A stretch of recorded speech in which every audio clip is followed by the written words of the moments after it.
Everyone knows what it is to hope.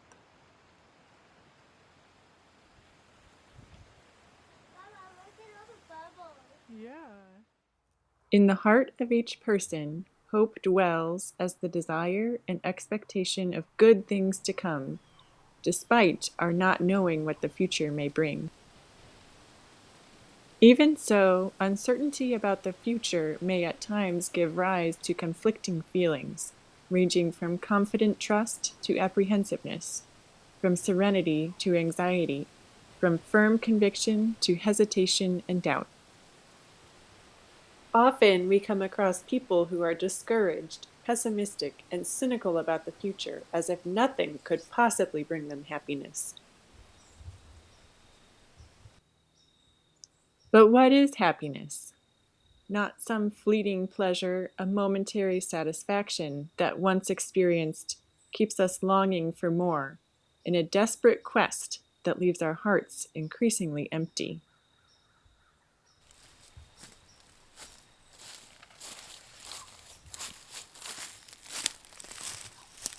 We aspire to a happiness that is definitively found in one thing that can bring us fulfillment, which is love.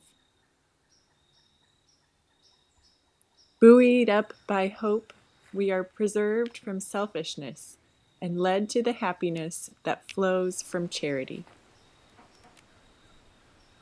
Christian hope consists precisely in this, that in facing death, which appears to be the end of everything, we have the certainty that thanks to the grace of Christ imparted to us in baptism, life is changed, not ended, forever.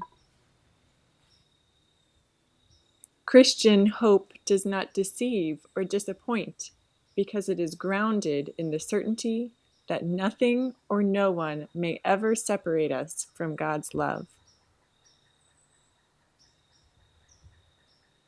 Hope does not disappoint because God's love has been poured into our hearts through the Holy Spirit that has been given to us.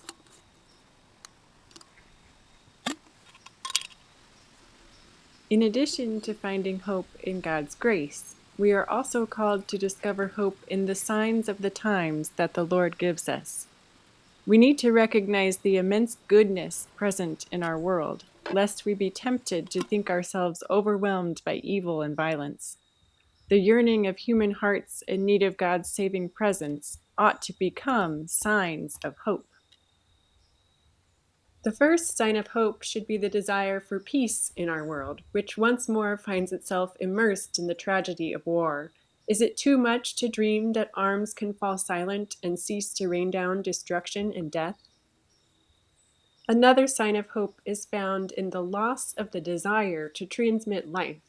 As a result of today's frenetic pace, fears about the future, and social models dictated by the quest for profit rather than relationships, the desire of young people to give birth is a matter of hope. We are called to be tangible signs of hope for prisoners who, deprived of their freedom, daily feel the harshness of detention. The Lord has sent me to bring good news to the oppressed, to bind up the brokenhearted, to proclaim liberty to the captive. Signs of hope should also be shown to the sick at home or in the hospital, especially those affected by illness or disabilities that restrict their personal independence. Care given to them is a hymn to human dignity.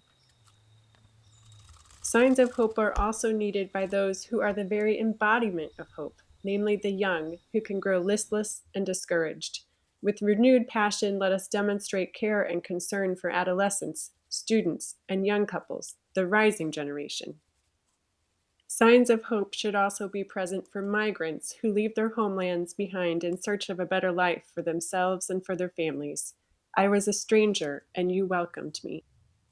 The elderly, who frequently feel lonely and abandoned, also deserve signs of hope.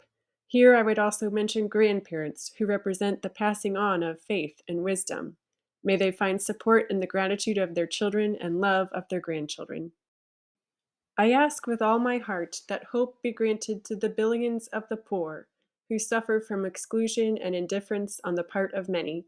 It is scandalous that in a world possessed of immense resources destined largely to producing weapons, the poor continue to be the majority of the planet's population. May our charity be enthusiastic, and each of us may be able to offer a smile, a small gesture of friendship, a kind look, a ready ear, a good deed, in the knowledge that, in the Spirit of Jesus, these can become, for those who receive them, rich seeds of hope.